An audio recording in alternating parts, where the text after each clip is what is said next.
저는 처음에 신앙생활했던 그 교회 목사님이 예수님을 믿게 됐던 그 교회 목사님이 부흥 강사 목사님이었어요. 그래서 보통 부흥회를 좀 많이 다녔고 그 부흥회 하는 스타일대로 제 친구가 또 그렇게 부흥회를 하고 있더라고요. 똑같이.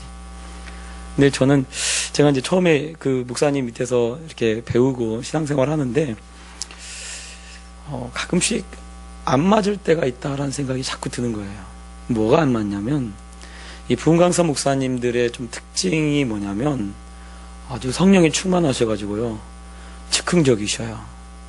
그래서 어쩔 때는요, 막 그 성도들을 혼내시는데 얼마나 무섭게 혼내시는지 몰라요. 그러면 막 그 목사님이 물론 목사님도 사람이니까 얼굴이 파까져가지고 본인 스스로도 혈기 부린다고 하더라고요. 혈기 부린다고. 그럴 때마다 성도들이 한두씩 떠나요. 마음이 너무 아파요. 청년들은 그래도 잘 듣습니다. 그래도 남아있어요. 끝까지. 청년들은. 근데 보면 그런 것들이 사실은 저하고는 안 맞더라고요. 그리고 이제 부흥회나 무슨 집회나 이런 데 가면 목사님들이 그 강단에서 이제 말씀을 전하시죠. 말씀을 전하시는데 막 혼내고 책망하는 소리를 하실 때가 있어요. 물론 회개를 위해서 책망하고 회개를 위해서 혼내실 때도 있죠. 그런데 어쩔 때는 조금 이 강단에서 조금 너무 넘어가시는 건 아닌가, 이런 생각이 들 때가 있어요. 그러면 은혜가 안 됩니다, 제가. 그래서 저는요, 어떤 목사님, 막 유명한 목사님 거기 그 집회에 가면 거기는 맨날 혼나는 집회예요. 그래서 거기 가면 3박 4일 하면 3박 4일 내내 혼나는 거예요. 근데 물론 갔다 오면요, 우리 성도님들이 변하긴 해요. 왜냐하면 회개를 한참 많이 하도 많이 얻어 터지고 그래가지고 오셔가지고 변하긴 해요. 그런데 조금 지나면 또 똑같아요. 그럼 또 가야 돼, 거기 욕 먹으러. 그래서 욕 실컷 먹고 또 오시면 또 조금 괜찮아져요. 몇 달 안 가죠. 한 달 내에 또 다시 돌아옵니다. 그럼 또 욕 먹으러 욕 먹었을 때 그 시원한, 회개했을 때 그 시원함을 느끼기 위해서 다시 욕 먹으러 가셔요.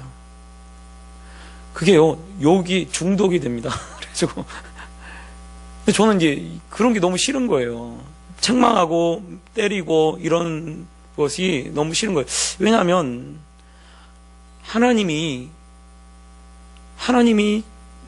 그렇게 하지 않으셔도 충분히 인격적이고 충분히 말씀으로 사람을 변화시키고 고치실 수 있다라고 저는 믿어요. 그리고 강단에 와서 목사가 설교할 때는 하나님의 권리, 하나님의 권한을 대행하는 거기 때문에 사랑이 없이, 또는 물론 사랑하시니까 그 책망하시겠지만은, 근데 사실은 함부로 얘기하거나 이 표현이 들어가는 그런 소리를 한다는 것 자체가 하나님이 과연 그렇게 말씀하실까, 그 생각을 제가 해봅니다. 하나님이 정말 강단에서 개 XXX야 이러고 그 성도들한테 그렇게 얘기할까요? 저는 그렇게 생각하지 않습니다. 그거는 물론 그 소리를 들어야 할 사람도 있겠죠. 그 중에는 정말 독사의 자식들아, 예수님도 막 그 바리새인 서기관들한테 막 독사의 자식들아, 누가 너희들 보고 회개하라고 했느냐 막 하면서 막 그렇게 막 책망하실 때도 있죠. 근데 대부분 예수님의 말씀을 보면 예수님이 그렇게 얘기한 적이 그렇게 많지가 않아요. 딱 한 번 있어요. 수로보니게 여인이 왔을 때, 그때 자녀의 떡을 취해서 개들에게 던지기 마땅치 않다라고 하면서 돌려서, 너가 이방인이니까, 그건 사실 근데 그 개들이라고 했던 이 표현은 그 당시에 이스라엘 사람들이 이 이방인을 향해서 이방의 개라고 얘기를 했기 때문에 그 표현을 우회적으로 쓰신 거죠. 근데 한 번도 정말 죄인한테 예수님이 와가지고 막 책망하고 때리고 그렇게 한 적이 없어요. 오히려 사랑해주고 감싸주고 함께 있어주고 그랬거든요. 그래서 제가 만약에 이 강단에서 여러분 혈기 부리면서 이렇게 이야기하기 시작하잖아요. 제가 변한 겁니다. 그러면요, 빨리 와서 알려주셔야 돼요. 목사님, 그렇게 안 하신다면서요. 우리 알려주세요. 그러니까 우리 성도님들이 어떻게 이제 그런 데에 익숙해 있어서 이 부흥강서 목사님이나 혹은 그렇게 하시는 목사님들한테 익숙해지면요, 혼나는 것을 당연하게 생각합니다. 그리고 강단에서 함부로 얘기하는 것을 그걸 당연하게 생각해요. 그런데요, 하나님의 말씀은 얼마나 하나님이 우리를 귀하게 여기고 존귀하게 여기는지 우리가 그걸 아셔야 돼요. 그래서요, 하나님은요 굉장히 인격적이신 분이에요. 저는요, 제가 모르겠어요, 우리 교회 성도님들을 제가 막 몰고 가지 않습니다. 왜요? 몰고 가는 것도 싫은 거예요. 저는 하나님이 그냥 하시도록. 그래서 제가 어떻게 보면 우리 교회에 좀 놔주죠. 제가 이렇게 좀 놔줘요. 근데 와서 어떻게 되냐면, 보면 개척교회 오시는 분들을 보면 상처를 받고 아파서 오시거든요. 근데 상처받고 아파서 왔는데 상처를 도려내! 그러고 그러면 얼마나 이게 마음이 아파요. 그래서 하나님이 여러분 사랑합니다. 그래서 그 상처가 딱 메워지면요, 저절로 좋아져요. 저절로. 제가 보니까 우리 교회 성도님들은 얼마나 순한지 몰라요, 다. 근데 제가 생각할 때 그래요. 왜 그러면 순하겠나? 아니에요. 은혜 받지 못하면 순할 수가 없습니다. 은혜를 받고 하나님이 그 상처를 치료해 주니까 순한 사람이 되어지는 거예요. 밖에 나가면 싸나운 사람일 것 같아요, 제가 생각할 때. 근데 교회 와서 은혜 받고 이렇게 하니까 날 다스리고 상처가 치유되고 하니까요, 그러니까 이 싸나움이 사라지는 거예요. 제가 왜 오늘 이 말씀을 하냐면, 바울이 오늘 이 예루살렘에 올라가서 결박당하고 이제 복음 전할 기회를 얻었습니다. 그가 결박을 당하기 전에는 복음을 전할 기회가 없었어요. 그런데 참 신기한 것은 하나님이 결박을 당하게 한 이때부터 그가 입을 벌려 복음을 전할 수 있는 기회를 하나님이 주십니다. 여기까지가 제가 지난주에 말씀드렸던 거예요. 근데 오늘 말씀에 이렇게 시작합니다. 부영들아 라고 되어 있어요. 부영들아. 여러분, 이 부영들아 라고 하는 이 표현 자체가 지금 유대인들을 향해서 극존칭의 칭호를 사용하고 있는 거예요. 그러니까 지금 이 말을 듣고 있는 사람들에게 이 바울이 형제들아! 이렇게 소리치는 게 아니에요. 어떻게 보면 그들을 높여가지고 존귀 받으실 사람들이요, 뭐 이런 식으로 얘기를 한 거예요. 이 부영들이야, 이 표현 자체가. 그러니까 사람을 제일 높여 부르는 말로 이 부영들아라고 하는 표현을 쓰고 있습니다. 복음을 전하는데요. 여러분, 이 사람들이 지금 어떻게 했습니까? 바울을 그 전에 매질해서 죽이려고 했어요. 자신을 죽이려고 했던 그 사람들에게 바울이 지금 복음을 전하는데 어떻게 전합니까? 그 사람들을 귀하게 여기고 그 귀하게 여기는 그 사람들에게 오늘 복음을 전하고 있는 것입니다. 그러니까 사실은 이 헬라어도 쓸 수 있어요. 그런데 히브리 말을 쓰는 거예요. 히브리 방언을 쓰는 거예요. 왜? 그 사람들이 지금 그 말씀을 듣고 있는 사람들이 대부분 유대인이기 때문에 그 유대인에게 맞춰서 자기가 자기 스스로를 낮추고 그 사람들을 높이고 있습니다. 그래서요, 복음이라는 것이요, 여러분, 제가 목사지만요, 목사가 어떤 마음으로 복음을 전하냐면 우리 성도님들을 높이는 마음으로 복음을 전해야 돼요. 이게 당연한 겁니다. 근데 종이 주인한테 욕할 수 있어요? 종이 주인한테 욕해요? 종이 섬기는 사람한테 욕해요? 여러분, 목사는요, 어쩌면 한 번은 제가 우리 부목사 때 남성구역이 있었어요. 그때 저희 아내가 막내를 임신해가지고 아이를 가져가지고 제가 우리 딸 둘 데리고, 큰 딸하고 작은 딸 둘 데리고 같이 남성구역에서 야유회를 갔어요. 그래서 그 야유회에 같이 간 적이 있습니다. 갔는데 이제 거기서 있는데 우리 둘째 딸이 그러는 거예요. 큰 딸은 안 그랬는데 둘째 딸이 무슨 얘기하다가 그 장로님 있고 여기 막 권사님도 있고 막 이러는데 거기서 제가 나이가 제일 어리죠. 젊었으니까, 젊은 부목사니까. 근데 이렇게 얘기를 하는 거예요. 장로님, 우리 아빠가 제일 높아요. 장로님한테. 와, 그 순간 내가 얼굴이 그래가지고 아니야, 내가 우리 딸한테. 그때 장로님이 맞다고 막 그러고 난 아니라고 그러고. 얘가 그때는 몇 살이냐면 6살 때니까 뭐 알겠어요. 아니, 6살 때요. 6살 때. 얼마나 막 화끈거리고, 그런지, 사실은요, 여러분, 직분에 높이 올라간다고 하는 거, 그러니까, 하나님께 기름 부음을 받는다라고 하면, 주님 말씀이 맞아요. 섬기는 자가 되는 거예요. 제일 낮은 사람입니다. 제일 낮은 사람이 돼야 되는 거예요. 말씀을 섬길 때도 마찬가지죠. 제일 낮은 사람이 되는 겁니다. 제일 낮은 사람이 되어서 말씀을 전하는 거예요. 섬기기 위해서. 그런데 어떻게 함부로 대할 수가 있습니까? 지금 바울이 복음을 전하는데 자기를 죽이려고 했던 그 사람들에게 함부로 대하지 않고요, 높이고 있어요. 그리고 자기가 헬라어도 잘해요. 헬라어를 얘기해도 충분히 다 알아듣습니다. 헬라어 얘기하지 않습니다. 히브리어 얘기해요. 자기를 낮추는 거죠. 자기를 낮춰서 그들을 섬기는 마음으로 복음을 전하고 있는 것입니다.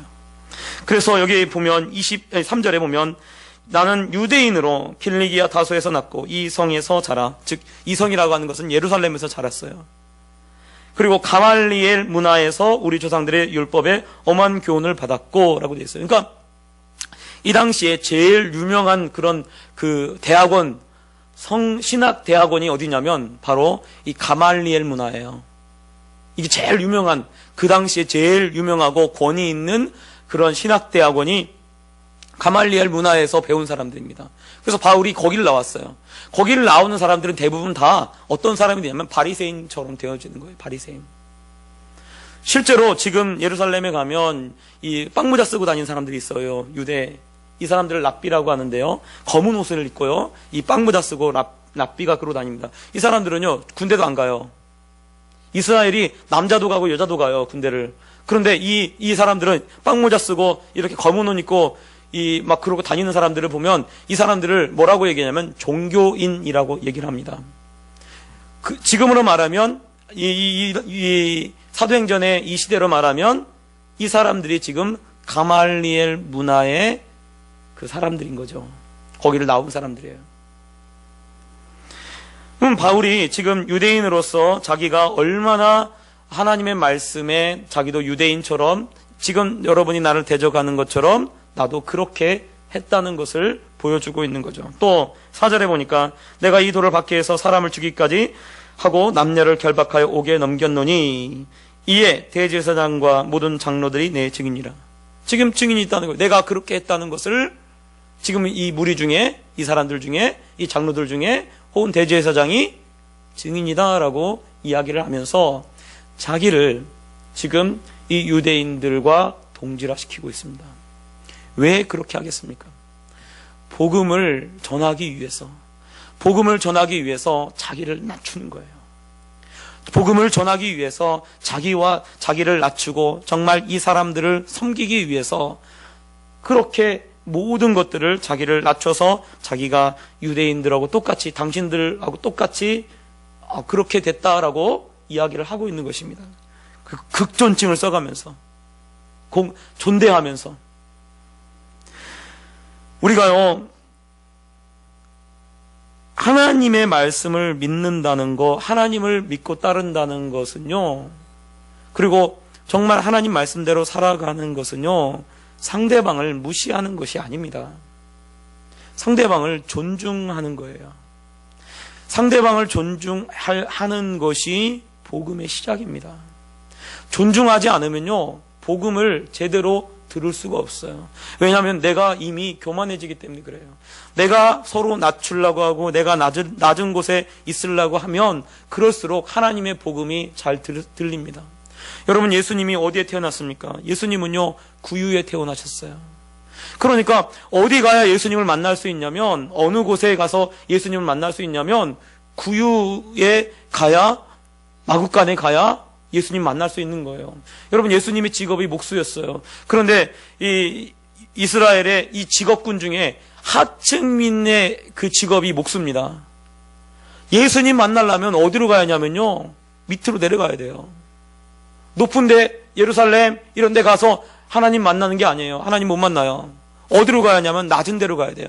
내가 낮은 데로 내려가고 내가 정말 낮은 데에서 사람들을 섬기기 시작할 때, 그때 하나님이 나와 함께 일하기 시작합니다. 그리고 내가 하나님을 만날 수 있는 거예요. 그래서 한 사람 한 사람을 우리가 주님의 마음으로 귀하게 여기고요, 그리고 그들을 존중하고 그렇게 섬겨야 될 줄 믿습니다. 예수 믿는 사람이요, 혈기 잘 부린다? 어느덧 내가 올라와 있는 거예요. 내가 높은 자리에 있으니까 혈기 부리는 거예요. 왜 나를 무시해? 뭐 이렇게 되는 거죠. 여러분, 자꾸 우리 자신을 봐야 돼. 내가 화가 막 차 올라온다? 화가 올라왔어? 그러면 어느덧 내가 높은 위치에 있는 거예요. 그래서 막 화를 내는 거예요. 그러면, 교만이 찾아왔구나. 그렇게 하시면 돼요. 정말 복음이 있는 곳에는요, 교만이 없어요. 복음이 있는 곳에는요, 지금 어떤 일을 당했습니까? 바울이 억울한 일을 당했잖아요. 자기가 무슨 예루살렘 그 성전에 들어가서 이방인 데리고 들어간 것도 아니에요. 그런데 그렇게 했다고 하면서 억울하게 붙잡아가지고 막 매를 때려가지고 죽이려고 하는 그 순간에 겨우 살아났잖아요. 그런데도 불구하고 바울이 어떻게 하고 있습니까? 자기와 함께하고 있는 사람들을 높이고 있어요. 그 사람들에게 복음을 전하기 위해서 높이고 있습니다. 그 사람들에게 말씀으로 섬기기 위해서 그 사람들을 높이고, 그 모든 사람들을 극존칭의 이 호칭을 써가면서 높이고 있는 거예요. 그리고 자기가 더 낮아져서 그들을 섬기려고 그렇게 이야기하고 언급하고 있는 것입니다. 그래서요, 우리가 어떻게 해야 하냐면, 우리가 정말 겸손할 때 우리가 사실은 하나님과 가까이 있는 거예요.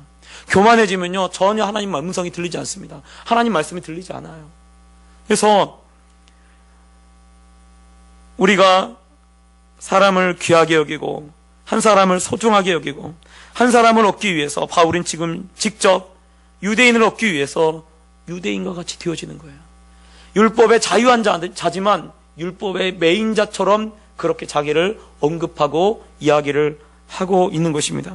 그러므로 바울을 통해서 하나님께서 복음을 전하게 하고, 바울을 통해서 하나님의 역사를 이루어 가고 계신 거죠.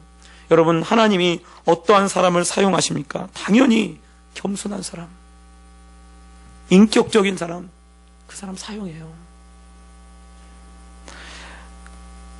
예수님도 어느 누구도 무시하지 않았습니다. 아주 작은 소자 한 사람, 그 사람도 무시하지 않았어요. 어린아이가 한 번은 예수님께 막 찾아 나왔어요. 그랬더니 제자들이 그래요. 애들은 가라 그러잖아요. 그랬더니 어린아이가 내게 나오는 것을 금하지 말라. 천국은 이런 자의 것이니라 라고 하면서 소자 한 사람, 정말 어린 사람 그 한 사람도 귀하게 여깁니다. 누구든지 너희가 네 말로 소자 하나를 십조케 하면 네 목에 연자맷돌을 메고 바다에 빠치우는 것이 나을 것이다 라고 얘기합니다. 그 말은요, 소자 한 사람이라도 무시하지 말라는 거예요. 그만큼 소중하고 그만큼 귀한 사람이라는 거죠. 그러므로 사실은 우리가 정말 우리 주변에 있는 사람들을 여러분 귀하게 여기시기 바랍니다. 내가 직분이 있으면 직분이 있는 만큼 더 섬기라고 직분을 주셨으니까 정말 더 섬기는 사람이 되시길 바랍니다. 또 바울이 자기 이야기를 하고 나서 이제 바울이 이 얘기를 합니다. 바울이 다메섹으로 가고 있을 때 어떤 일이 있었다라고 얘기를 하냐면, 이 시간이 정오였어요. 정오니까 여러분, 정오가 12시잖아요. 햇빛이 제일 강렬할 때가 언제입니까? 12시입니다. 그런데 하나님을 만난 시간이 언제냐면 정오예요. 정오쯤에 햇빛이 가장 강렬할 때 햇빛보다 더 밝은 빛이 그 가고 있는 사람들을 다 둘러 비췄다는 거예요. 그래서 이 말씀에 보면 여기에 9절에 보면 나와 함께 있는 사람들은 빛은 보면서도 나에게 말씀하시는 이의 소리는 듣지 못하더라. 아마 같이 있던 사람들도 깜짝 놀랐을 거예요. 왜냐하면 빛이 둘러 비치니까. 해보다 밝은 빛이 뭔가 막 둘러 비치는 것이 있었다는 거죠, 실제로. 그러니까 뭐 어둑어둑할 때 빛이 비쳤으면 뭐 그러겠다라고 하는데, 정오에 가장 밝을 때 그보다 더 밝은 빛이 그 무리를 둘러 비추는 거예요. 하나님이 그 시간에 만나러 오신 거죠. 그런데 여기 보면 바울에게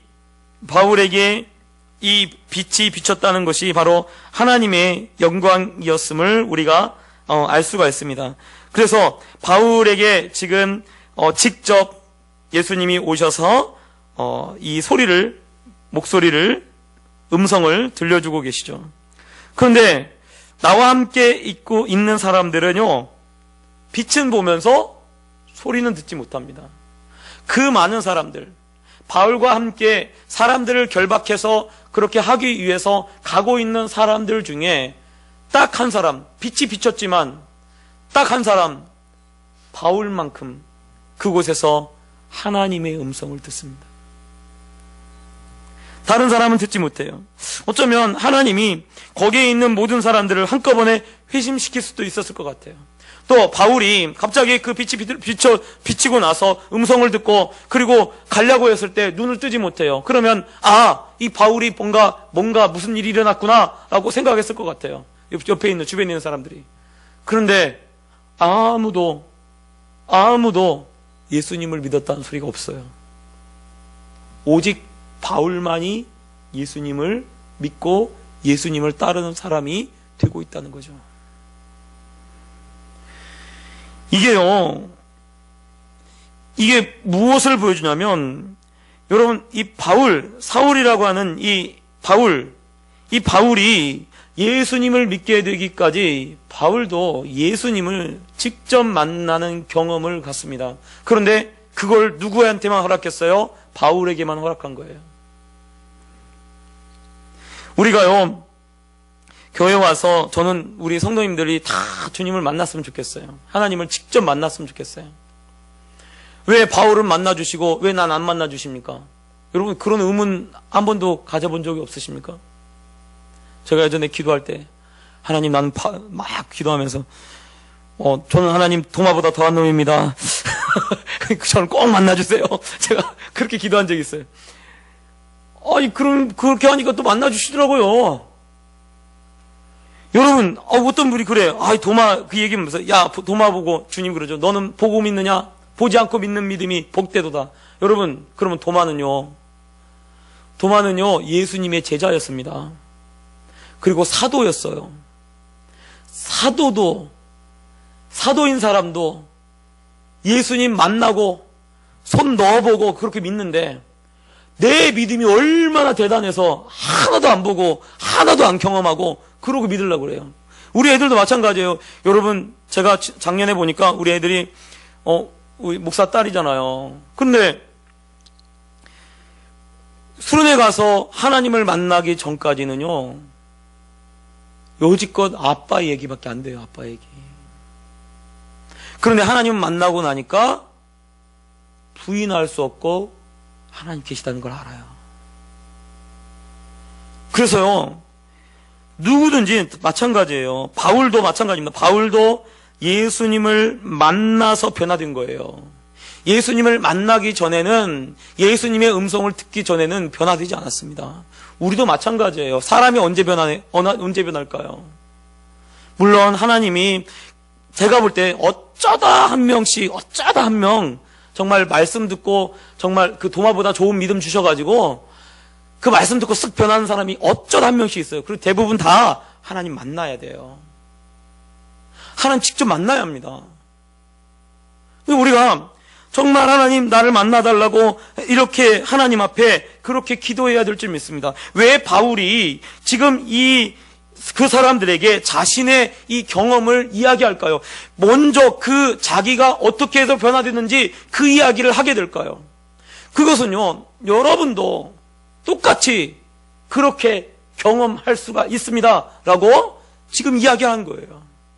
어떤 분은 그래요. 목사님, 저는요 믿음이 약해가지고요 하나님이 저는 안 만나주시나 봐요. 여러분, 그게 믿음입니다.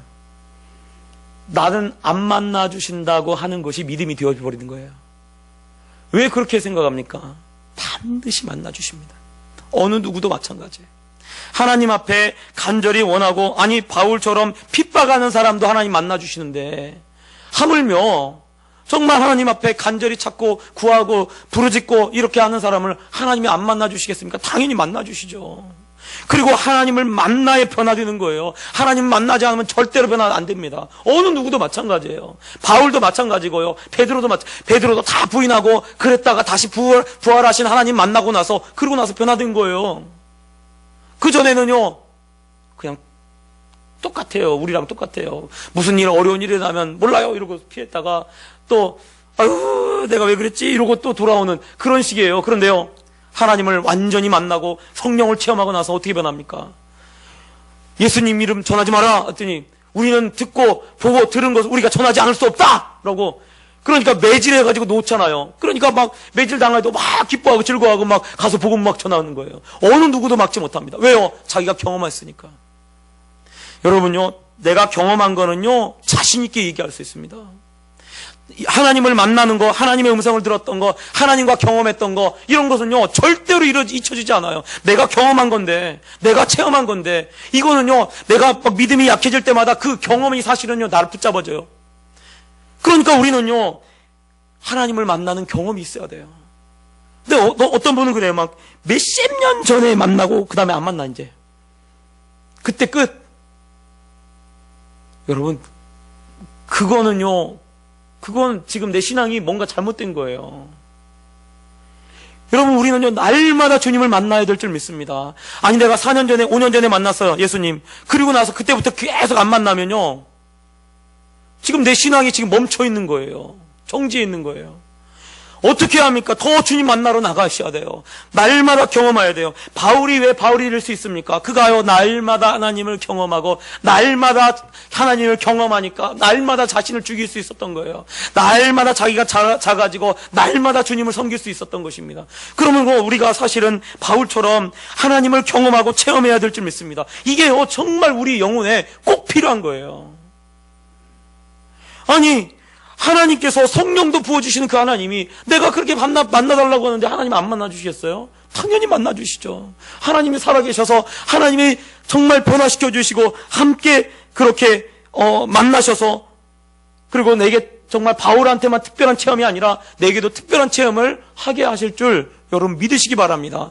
아유 목사님 저는 못 만나요. 아니 그 믿음은 버리라니까요. 그건 잘못된 믿음이에요. 그게 올바른 믿음이 아닙니다. 나는 성품이 이래서, 아니 성품이 그러든지 저러든지 간에 하나님 만나야 돼요. 왜 하나님 성품이, 성경을 보면요 성경 기자들이 얼마나 성품이 다양합니까? 그런데 다 하나님 만나시잖아요. 조용한 사람은요 조용하게 하나님 만나주셔요. 막 왈가닥 같은 사람은 왈가닥같이 하나님 만나주셔요. 그리고 나는 안 만나면 못합니다, 못 삽니다, 그렇게 하면 하나님 만나주시더라고요. 저는요 처음 교회 와가지고, 제가 처음에 친구가 교회에 가서 가자고 그러더라고요. 그래서 처음에 저는 왜 교회를 갔냐면, 성령이, 너 성령 받아봤어? 성령 알아? 제가 그때 천주교 다닐 때인데 성령에 대해서 전 들어보지도 못했어요. 근데 성령을 친구가 받았다는 거예요. 그래? 어디서 받았는데? 교회 가서 받았대요. 그래, 그러면 그냥 근데 마침 제 친구가 같이 가자는 거예요.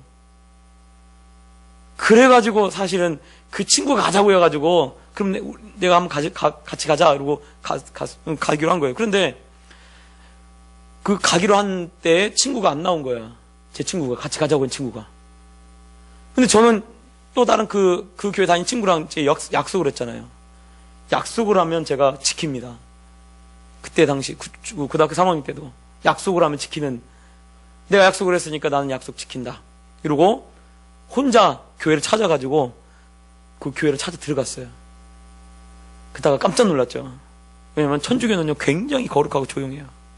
근데 그 교회는요, 아까 얘기했잖아요, 목사님이 부흥강사 목사님이라고, 담임 목사님이 막 불러 하는 거야. 불러 뭐 이러고 완전히 전 이단 교회 들어간 줄 알았어요. 막 이러고 이랬는데, 그 두 번째 주에 이제 그거 갔다가 내가 다시 나눠야지 이러고 나가오는데, 제 친구가 저한테 다음 주에 또 와라 했더니 어떨 결에 그렇게 대답을 한 거예요. 그래가지고 두 번째 주에 제가 대답한 것 때문에 그 교회를 또 다시 가게 됐어요. 근데 가기 전에 물어봤어요. 성령을 어떻게 받냐? 그랬더니 소리 지르래요. 크게 소리 지르면 하나님 주신대요.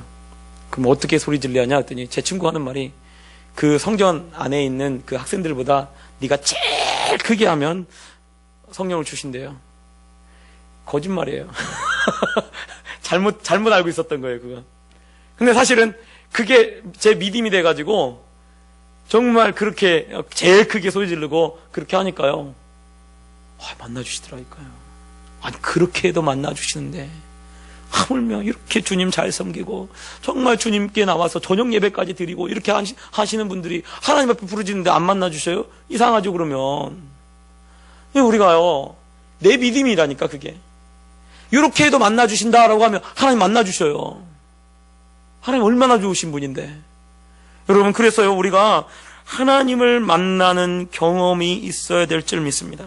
여러분, 도마도요, 대단한 사람입니다. 도마도요, 인도에 가서요, 순교했던 사람이에요. 그런데 그가 순교할 수 있었던 이유는 무엇입니까? 그가요, 예수님의 창자국, 예수님의 못자국을 만져봤기 때문에 그래요. 경험했기 때문에 그래요. 주님이 이렇게 말씀하시죠. 만져보고 믿는 자가 되라 라고 되어 있어요. 믿음 없는 자가 되지 말고 믿는 자가 되라. 그러면 우리가 어떻게 합니까? 여러분, 경험하셔야 돼요. 하나님 만나셔야 합니다. 무슨 문제가 있으면 그 문제가 해결되도록 하나님을 만나셔야 돼요. 그리고 정말 내 삶에 하나님 변화시켜 달라고, 내 삶에 정말 기적이 일어나게 해달라고 우리가 기도하면서 그렇게 구해야 될 줄 믿습니다. 그러면요, 하나님 반드시 만나주셔요. 제가 이렇게 얘기하는데 하나님 안 만나주시면 목회 못합니다. 근데 제가 이렇게 얘기해도 하나님 만나주셔요, 다. 제가 말한 대로 되도록 하십니다. 여러분, 믿으세요. 나는 성품이 그래서 이게 믿음이라니까 이거 버리셔야 돼요, 이거. 나는 성품이 그러니까 만나주셔요. 할렐루야. 그래서 우리가 정말 하나님 만나려고 이렇게 정말 기도하시기 바랍니다. 또 여기 말씀해 보면 바울이 이렇게 얘기를 하죠. 그 하나님의 음성을 들어요. 그리고 나서 이 바울이 누구십니까? 내가 왜 나를 박해하느냐? 라고 하니까, 주님 누구십니까? 라고 하니까, 나는 내가 박해하는 나사렛 예수라 라고 얘기합니다. 그랬더니 이 바울이 뭐라고 고백하냐면, 주님 무엇을 하리이까? 여러분, 주님 무엇을 하리이까? 이게 어떤 표현이냐면, 바울이 자기의 모든 생각을 다 내려놓는 순간이에요. 즉, 그 말은 진짜 바울이 회개하고 있다는 것을 보여주는 말씀이 바로 주님 무엇을 하리이까? 라고 하는 이 표현입니다. 자, 사도들의 이 설교를 듣고 정말 그 깨닫는 사람들이 마음에 찔려가지고 사도행 3장에 보면 형제들아 우리가 어찌할꼬? 라고 하는 이 말 표현하고 내가 무엇을 하리이까 하는 거고 같은 것입니다. 둘 다 어떤 표현이냐면 회개한다는 표현이에요. 돌이킨다는 표현입니다. 그런데 보면 여러분 여기서 보면 너무 이상한 게 뭐냐면 아니 주님이 오셨어요. 예수님이 오셨어요. 직접 바울 찾아왔어요. 그럼 바울 찾아와가지고 바울에게 직접 말씀하실 수도 있잖아요. 지금 예수님이 직접 얘기하고 계신 거 아니에요?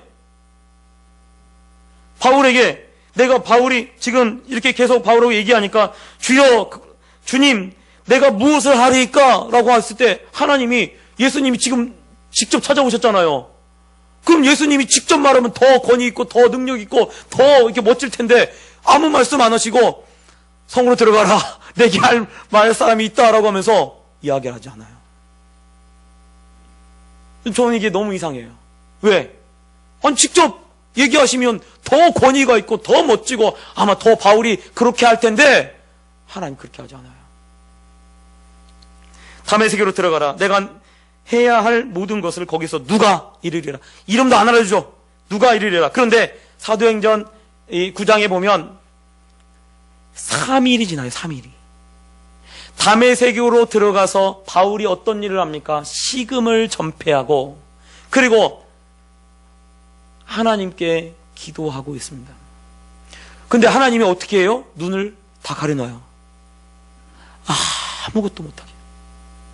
아무것도 보지 못하도록 하고 오직 소리만 들을 수 있도록 그렇게 만듭니다. 그래서 어떻게 해요? 즉 그 말은 하나님이 바울을 이 3일 동안을 무엇을 만드신 거냐면 3일 동안 전적으로 회개하도록 그렇게 만들어요. 여러분 우리가요 하나님 잘못했어요 라고 한 번만 딱 그렇게 한다고 해서 이게 회개가 되는 게 아니에요. 때로는요 하나님이 철저하게 회개시킬 때가 있습니다. 바울을 사용하시기 위해서 하나님이 어떻게 해요? 바로 거기서 바로 말씀하시면 이 회개하는 이 시간이 짧잖아요.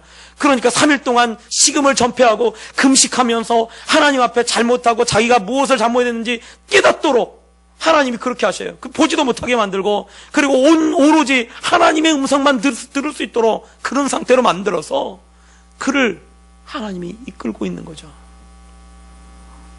때로는 하나님이 우리를 이렇게 만들 수도 있어요. 눈을 딱 막아가지고 아무것도 못하게. 여지껏 아무것도 못하게. 왜요? 회개의 시간이죠. 회개의 시간. 정말로 하나님이 귀중한 일을 해야 할 때 때로는요 우리의 눈을 막으시고 우리가 어디에 집중하도록 하냐면 하나님의 음성에 집중하도록 나를 만드실 때가 있는 것입니다. 그것이 회개고요. 하나님의 음성에 집중하도록 하는 것이 진짜 회개가 되어지는 거예요. 왜냐하면 내 생각이 있고 내 뜻이 있고 내 눈에 보이는 것이 있으면요 내 뜻대로 움직입니다. 내 마음대로 움직여요. 그런데 아무것도 보이지 않고 정말 아무것도 할 수 없으면요 그때서야 비로소 누군가의 소리에 귀를 기울여요. 바울을 하나님 그렇게 만들고 계신 거예요. 그래서 진짜 회개가 뭐냐면요 내 소리는 고만하고요 하나님의 음성을 듣는 것이 진짜 회개입니다. 그거를 3일 동안을 훈련시킨 거예요. 자신이 원하는 것을 위해서가 아니라 진짜 주님이 진정으로 내게 원하는 것을 때로는 우리가 하나님을 만나서 하나님으로부터 들어야 될 줄 믿습니다.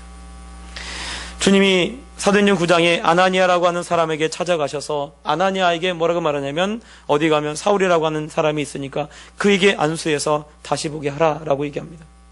그가 아나니아라고 하는 사람이 들어와서 자기에게 안수하여 다시 보게 되는 환상을 보았느니라 라고 얘기합니다. 그 말은 무슨 말입니까? 이 3일 동안 바울이 누구에게 집중하도록 되었냐면 여지껏 자기 생각에 자기 고집에 자기 아집에 사로잡힌 이 바울이 온 그 모든 것 자기가 가지고 있는 모든 것들을 다 내려놓고 하나님의 음성에 집중하도록 하나님의 뜻에 집중하도록 하나님이 그렇게 만드셨어요. 때로는요 우리가 하나님이 우리를 그렇게 이끌어 가실 수 있습니다. 그래서요 진짜 회개하는 것은 무엇이냐면 내가 잘못했다고 막 그렇게 소리치고 외치고 그것도 회개지만 그보다 더 중요한 것은요 하나님의 음성을 들으셔야 돼요. 하나님의 뜻을 들으셔야 돼요. 내가 원하는 것이 아니라 하나님이 원하시는 소리를 들으시려고 애를 쓰는 그런 우리 성도님들 되시기 바랍니다. 그럴 때 하나님이 우리를 겸손하게 보시고 우리를 만나러 오시고 그리고 우리에게 하나님의 뜻을 보여줄 줄 믿습니다. 여러분 2015년이 지나가고 있어요. 2016년도에는 정말 하나님을 만나고 날마다 하나님을 경험하고 과거의 은혜가 아니라 새로운 은혜 속에 살아가는 그런 우리 성도님들 되시기를 예수님 부탁드립니다. 기도하겠습니다.